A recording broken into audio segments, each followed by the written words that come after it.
Hello, I'm Carol Pedersen, and this is episode 4 of the Saxton Meet the Author series. Today, my guest is the gorgeous and talented Chelsea Pottenger. She is the founder and director of EQ Minds, one of Australia's most popular corporate wellness speakers, and a woman on a mission to reset the corporate agenda. An accredited mindfulness and meditation coach and mental health ambassador for Are You OK and the Gidget Foundation Australia. Chelsea works with some of the biggest corporations in the world to help their teams live more mindful. We're going to be discussing her book, The Mindful High Performer. Hi, Chelsea. Hey, Carol, how are you? I'm well. How are you? Good, thank you. Really good. I am so excited to talk to you. Me too. I've been thinking all morning, I'm like, oh God, I've got to be really good and not talk about myself, because as the interviewer, you're supposed to let the person that's being interviewed talk. But there were so many moments reading your book where I was like, oh my God, that's me, And I was like, I vividly remember the first time someone told me I was a high achiever. I was like, I am? Yeah. You know what I mean? I know. It's so true. And that's I'm so glad that you enjoyed it. Like, I got your email this morning. I'm so pleased that you enjoyed the read. That makes me really happy that you found it of value as well. But I'm also like so thrilled with how it's going. Like, we hit the bestsellers yesterday. In 3 days or something. So I just said to my team, I'm just so grateful. Like, we had our big PR launch last night, and that was an awesome event. I had moments where I could just pause and just be enormously grateful, for kind of what's going on at the moment. And no, it's really great. I'm very, very happy, and I'm very happy to you. And thank you for all the speaking engagements you're getting for me. I'm so honestly so happy, and yeah, really appreciate our relationship with you at Saxton's. I'm just so glad that you wrote this book, because firstly, I read a lot, not just for work, but I've always been a massive reader. And I've had probably a surplus of this type of subject matter. And I've often said, and especially during the pandemic and the last few years, as this topic started to become trendy, that there were a lot of imposters out there. And we as a business had to be careful about that. Yeah. So what I love, aside from many other things that I hope I get a chance to mention, but what's great about your book is I can do all these things. Like, yeah. And it's told, I mean, it's because I know you, I hear your voice as I'm reading it. And it's like, oh, okay, I can do that. Yeah. It's not simple, but the conversation is approachable and attainable. Thank you. And I feel like it needs to be achievable, right? Like, imagine if I got up there on the stage and said to people, okay, no coffee, no alcohol, let's all run 10Ks, let's all meditate for an hour. I mean, they would boo me off the stage, right? I would boo myself off the stage. Yeah, exactly. You wouldn't exactly be winning friends and influencing people. That's exactly right. So I think this is like things that the whole public can do. Like, it's these bite-sized wins, isn't it? Just taking on one or two things from the book, and what people enjoy to do, what they're going to lean up against, that they're going to find easy to implement into their life, because it's not going to be the same for everyone. We're so unique and individual as human beings, which is kind of what makes it all beautiful, this world. So I'm glad you said that around easy. Yeah. I think the timing is really interesting as well, because until I had read your book, I didn't realize, I don't know how else to put it, how fatigued I was post-COVID. Like, I have literally, like many people, I'm sure, but it made me think about how prior to COVID, I was doing almost all of the things that you have mentioned in your book and that you talk about. But during and post, I think I'm fatigued. And like this morning, I woke up at 4 a.m. just naturally. So I thought, rather than toss around in bed, I'll get up, and I read a bit more of your book, the things that I wanted to cover today. And then I hovered over one of the QR codes and I did the meditation. I am strong, I surrender. And I was like, I used to do this all the time. Yeah. For some reason, post-COVID, some of my good habits have gone astray. And that's why I hope that as many people as possible hear us talking about your book and read the book, because it'll help you get back on track. Thanks, Carol. Yeah, and I'm glad you enjoyed that meditation, and I think that you're not alone. You know, the amount of people that we see, like the volume of people we see every week with our speaking, and you know, I think we see like anywhere from 10,000 people a week, and everyone's saying it. Like everyone's feeling overwhelmed. They're feeling burnt out. I think it's also because over Christmas period, no one really had a break. You know, like it's like we had, you know, Christmas is kind of the end of where we could come out of lockdown. The weather was horrendous on the eastern seaboard of Australia, like so much rain. We couldn't leave our house because it was flooding. And then we got a second surge, like people were getting sick. If you're close contact, you had a lockdown. So everyone kind of started 2022 still tired, like with no holiday. And I feel like we're now in June and people are like, I'm just exhausted. So I feel like we kind of need this more than ever. There's just these little reminders, isn't it, that without looking after ourselves, we just can't perform at the same level. And also it takes the shine and the joy out of life when we're just flogging ourselves and in this beast mode like 24/7. So I really hope that this book is like someone's buddy right on the shelf that they can turn to and just go, you know what, I need to work on. Literally just go like this, just pick it up and open a page and pick that for that day. One of the things you mentioned is choose to sleep on a workout day when sleep is more important than doing the workout. That took me years to master, because I was always up 5 a.m., walk to the yoga studio, 60 minutes of power yoga, walk home, shower, get 20-year-old son out of bed, and just, you know what I mean? And then one morning I was like, I really need to stay in bed. That's actually what's going to be helpful and healthy for me this morning. And I was like, I feel great. Like that power of choosing sleep versus pummeling myself on my yoga mat.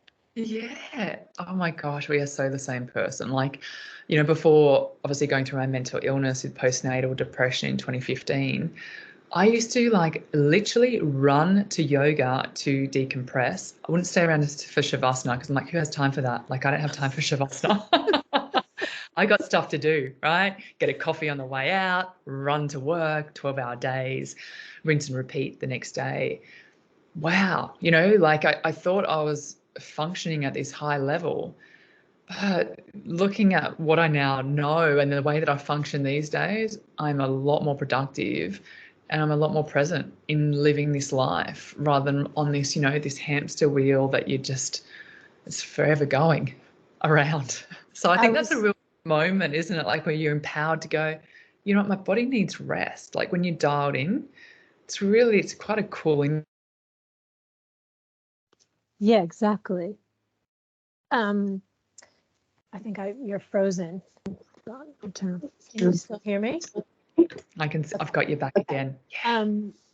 What else was I going to tell you about that?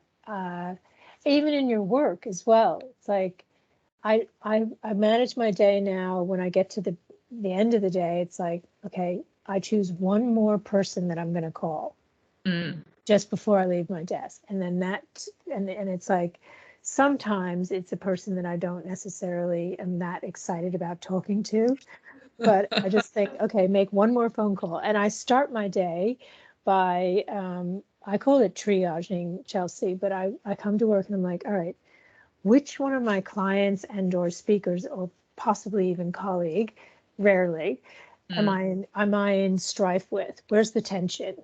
Go towards the tension and work your way back from there. That's how I start every day. Well, I mean, that's actually since COVID, I wake up literally and I can hear Ben breathing next to me and I'm just smile.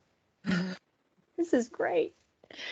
And then I get the coffee and I actually practice yoga now every morning at home because just 2, 3 rounds of lockdown in my yoga studio. And then the teachers that came back, I didn't even recognize. And I thought, I'm happy doing it by myself and I can do it whenever I want. Absolutely. Do you use a particular app? Like, where do you go for your Yes, it's called Glow, Glow? Okay. GLO. It's from New York. They are brilliant. They're brilliant. Okay, I'll have a look. Yeah, they're so good. Okay, so tell us what motivated you to write this book? What were you thinking? And how long had you been thinking about it before you actually sat down and did it? So it came from, going through so that huge life adversity of postnatal depression in 2015, and previously living a life in the corporate world of like 12-hour days, hustle culture, Hendrix gin at night, triple shot lattes to wake up, triathlon train, you know the vibe.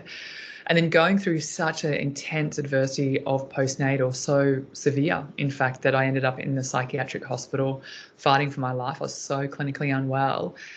And after getting out of the hospital and recovering, I met an amazing psychiatrist. She taught me so much in that unit. She was a beautiful human being. I still stay in touch with her. I send her a thank you card every year. It's one of those Moonpig cards, like where you put photos in it. And I send that to her with an update, right, of my life, always just to say thank you for saving my life. And this is where we're up to. And so she had an impact on my life so significantly. And when I was in hospital, she said to me, Chels, have you ever thought about, leaving this corporate world, leaving Sydney and going back to study psychology? She's like, you've got a really weird fascination with the brain. You've walked through the shoes of a very clinically unwell patient and you are just such a kind human being. I think you'd be a beautiful psychologist. And that advice for me was life-changing. I thought, you know what? If I could help one person not end up where I did here in this hospital, what a beautiful world that would be. So I hung up the high heels. I traded them for like bare feet and a surfboard in a small town called Gerringong, which is, for those of you that don't know where Gerringong is, it's 2 hours south of Sydney. And I went back to university. And so I was studying psychology. I'm still there. I think I'm going to be like the oldest student ever that graduates, but that's okay, right? I'm on the journey. And so studying psychology and becoming a mindfulness and meditation coach, and I always let everyone know, like, I still, to be honest, have a glass of Shiraz on a Friday night. Like, I still have a piccolo in the morning. For me, life is about integration. But when I started learning these things, I said to my husband, imagine if the corporate world knew what I now know. Because when I was in the corporate world, this is, back nearly a decade ago, we never got trained on these kinds of tools. And my husband's like, darling, I think there's something in this. And so, and that's kind of how the company EQ Mind started in 2016, was catching up with a friend of mine who works at eBay, having a coffee with the HR person there saying, have you heard of this thing called mindfulness? And they're like, that sounds great. Why don't you come in for one session? So it started off with one session with eBay, which ended up being a full wellbeing series, and they've been a client of ours for the last 5 years. And then, the GM from eBay goes to Uber and takes us over there, and then Westpac picks us up, and then the company explodes. And so that's been going on for 5 to 6 years now. And I see anywhere from 90 to 100,000 people a year across the globe training them in these tools. And then Murdoch come to me and say, we love what you do. Have you ever considered doing a book? And I said to them, I'm just so flat out, I've got a company, I'm speaking, I'm a mom, I'm studying. And they said, we really think that your message needs to be bigger. Not everyone gets to work for eBay, not everyone gets to work for Google, not everyone works for Estee Lauder. Yeah. And I thought, you're absolutely right. Like, imagine if my message could reach the mum in Dubbo that doesn't work for these big brands, and I help her. Like, imagine if I helped her mental health. I thought, wow, okay, let's do it. So, it's really interesting, Carol, when you're a high performer, right? And you love what you do, which I do. I love what I do. I get very excited. I'm a very excitable person. Like, I just want to help so many people in this world for their mental health. And So I signed the book deal, right, last January, and I've just come off a massive hectic year training so many people in the corporate world. We bought a house, things were going great. Signed the book deal. They want, 70,000 words in 3 months. So I'm like, oh yeah, I could do that. And get absolutely slammed hard that night when I signed the deal with anxiety, insomnia. And I'm like, oh no. So I didn't sleep that night. And my husband comes into my room. He's the most adorable man in this world, the most supportive, beautiful husband ever. And he's just looked at me, right? Because we sleep in separate rooms. And I mean, we can dive into that if we want to, but it's better for our sleep. We are so intimate. We have a loving marriage, but we just sleep in separate rooms. He's 6'5", I'm 5'11". There's a lot of human being in one king size bed, He snores a bit. I fidget around. It's just so much better for us. And which is taboo, right? No one talks about that stuff.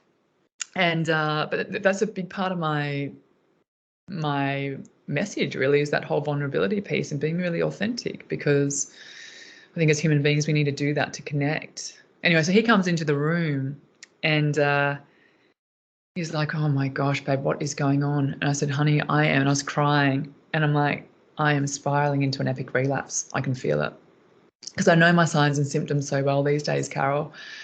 And I'd been off a medication. I'd been off Zoloft for about 9 months at that stage. And he said to me, we've been here before, sweetheart. We know exactly what to do. Let's call your psychiatrist and let's get you help straight away. So I called my psychiatrist, who again is just the most amazing human being. And we've got a really good relationship. And I call her and she's like, what have you done? And I said, I've royally effed myself. And she's like, oh, well, what's happened? And I said, well, I signed this book deal. She's like, congratulations. When's the deadline? I'm like, in a couple of months. She's like, well, that's not going to happen. So she said, well, let's get you back onto medication and let's take a month off your company and let's pause. And so I took a month off and I doubled down on self-care, right? Because I knew, I work in this space every single day and I can still slip. And that is a really big message around mental health. It is a lifelong journey. Once you've been triggered with anxiety and depression, this is a lifelong journey. You need to keep yourself in check. And one of my signs is hyperproductivity, right? So I'm very aware now of that. So a month later, and I take a month off, right? I'm just surfing, I'm meditating, I'm with my daughter playing Lego. There is no business decisions being made. My husband is like my bouncer. He's just bouncing everything off for a whole month. We freeze our socials. And then I come back a month later and I'm very honest, always with my community, because we have a very authentic, honest community at EQ Minds at our company. And I let everyone know, hey, I'm so sorry I've been offline for a month. I spiraled into a relapse. And I'm back on medication. And I just wanted to let you all know that it's okay to not be okay sometimes. And it's really important, right, that we're honest. And my community just was so supportive. And then after I recovered, I called Murdoch and I called my book agent and I told them, right, what had happened. And I said, look, I can't do this book in a few months. There's 3 things that need to happen if this book goes out to the globe. 1, I need to get a ghostwriter, someone who's a professional writer, right? This isn't my jam. I've got all the content, I've got everything up here, but I'm not an expert writer. Will you gift me someone like that who can help share my message? 2, I need a year. If I'm going to put my love into this book, I can't do that in a couple of months. Plus I'm trying to work with, uni and being a mum, and I've just had a relapse because of the pressure. I can't do it. I need a year. And 3, I want to speak really openly about medication in my story. Sometimes in life we can be doing everything, right, Carol? I mean, for me, it's the gut health, it's meditation, I sleep, I really honor that. I have amazing social connections. And I think there's still such a stigma out there around medication. And I said to them, I want medication to be viewed in this globe as another tool in the toolkit. Medication isn't for everyone. I think definitely sometimes we get overprescribed here in Australia and across the world. But if you are doing everything, right, in your toolkit that to help with stress and anxiety, and you still need more. It's like an iron deficiency. It's like a vitamin D deficiency. Some people, when they go through adversity, they might need to be going on medication for 6 months. Some of us, like myself, I need to be on this for the rest of my life. and that is okay. And, my psychiatrist like, are you now up here okay with that? You're going to have to be probably on Zoloft till you're 95. I'm like, if I'm living like this and I'm high functioning, I'm loving my life, 100%, because I'm just going to salsa dance my way out of here at the age of 95. And Murdoch were phenomenal. They just said, absolutely. And they said, Charles, this is going to be so much more of a powerful book because of that and because of your honesty. And so that is how the book came about, Carol. It's true, though. Your honesty, it's sort of on the, like it bookends it, the beginning and the end. Because when I was reading it, I was like, oh, I wonder how she manages now. It sounds great. Like everything's good. So, and then I got further on and I was like, oh, this happened. You had a relapse. It's important because, I had so many people DM me on Instagram going, Chelsea, we just thought your life was perfect after postnatal depression. And we're like, how does she do it all? And then all of a sudden you have this relapse and we just realize you are a human being as well. And I'm like, absolutely I am. I have got flaws. I go through setbacks all the time. I try and be really honest with you all in the community. And the amount of people where they like got themselves into hospital or got themselves into safety or started taking medication, it saved their life. And I said to Jay, I don't care what anyone else thinks. I could not, when you get to our age, right? It's a beautiful thing, aging, because you're very confident in your own skin and you don't care as much as what other people are thinking. And I said to Jay, as long as this saves one person's life, this message needs to be told.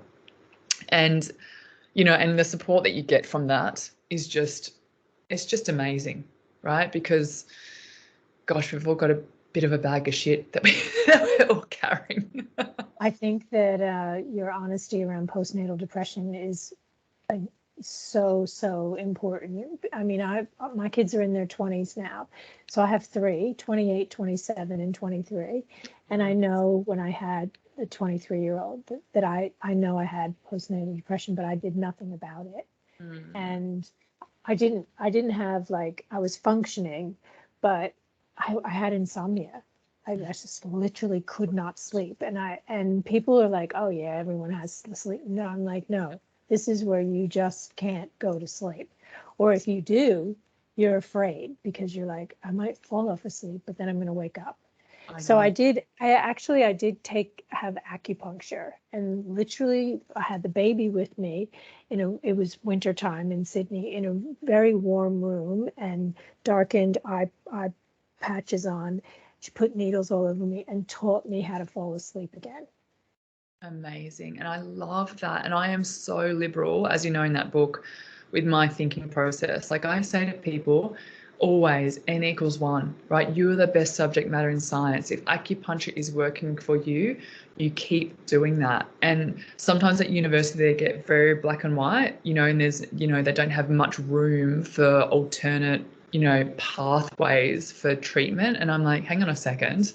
Acupuncture works so well for people. Reiki works so well for some people. Essential oils work well for some people to help them relax. I think in this, it's great to have the science there, but also, again, it's like listening to yourself. And if acupuncture is working for your sleep, keep doing that. It's, exactly. Find something that works.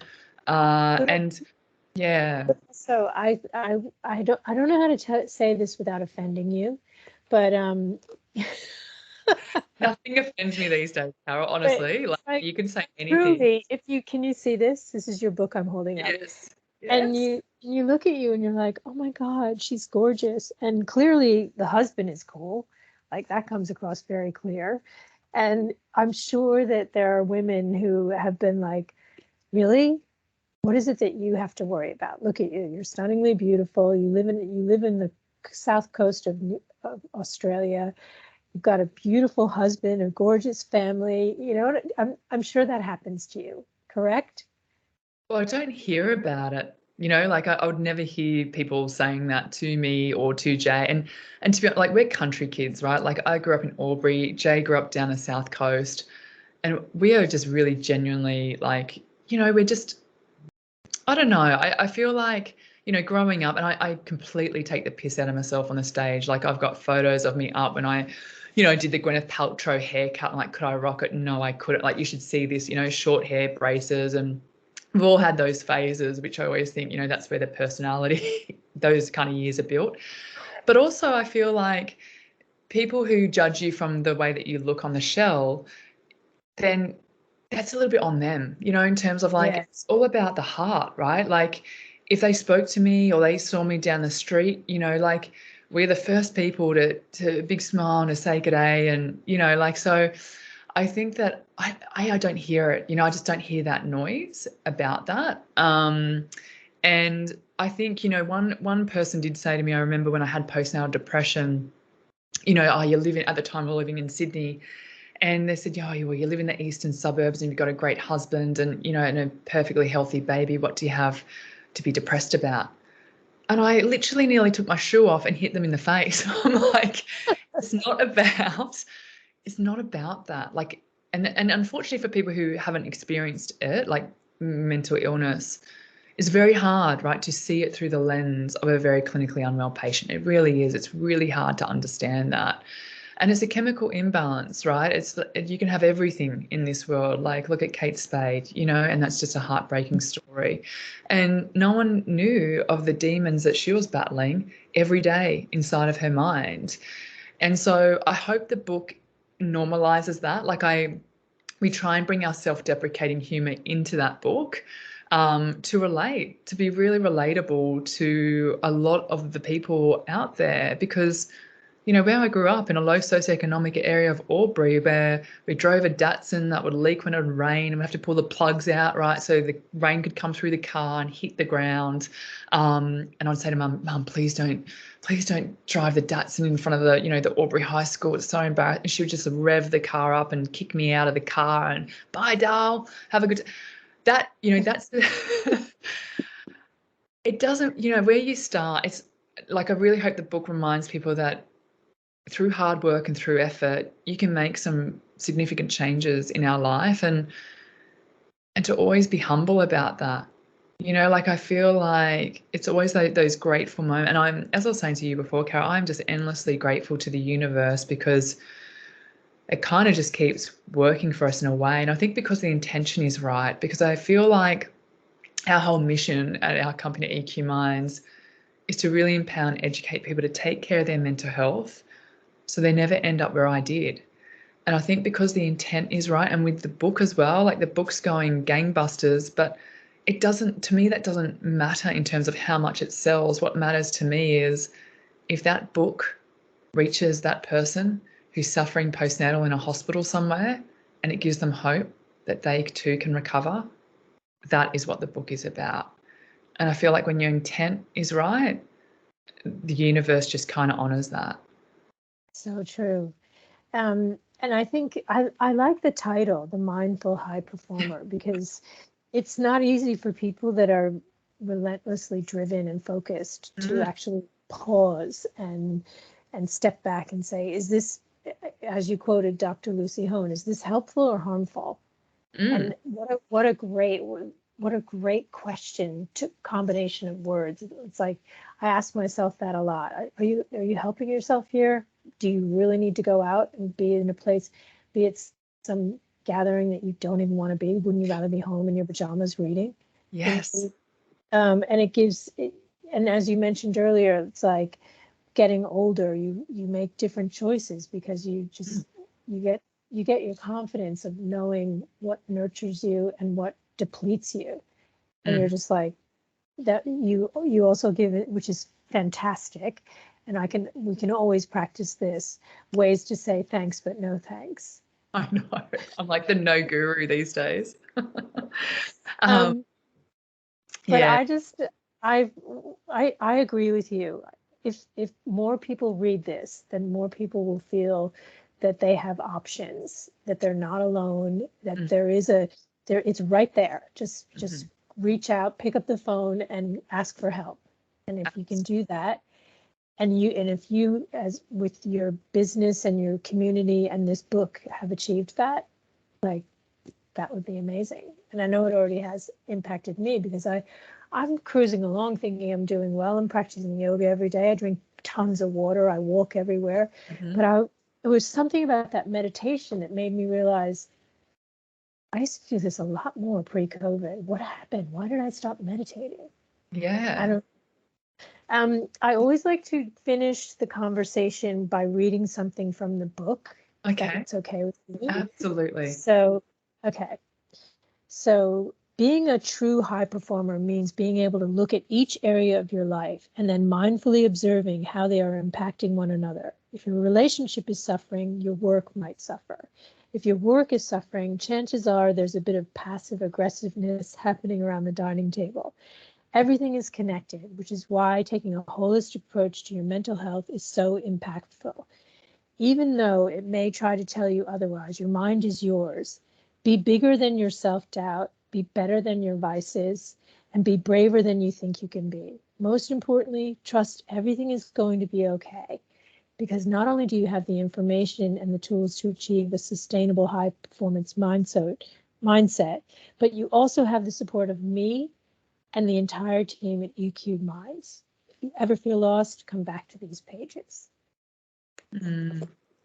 Thank you, Carol.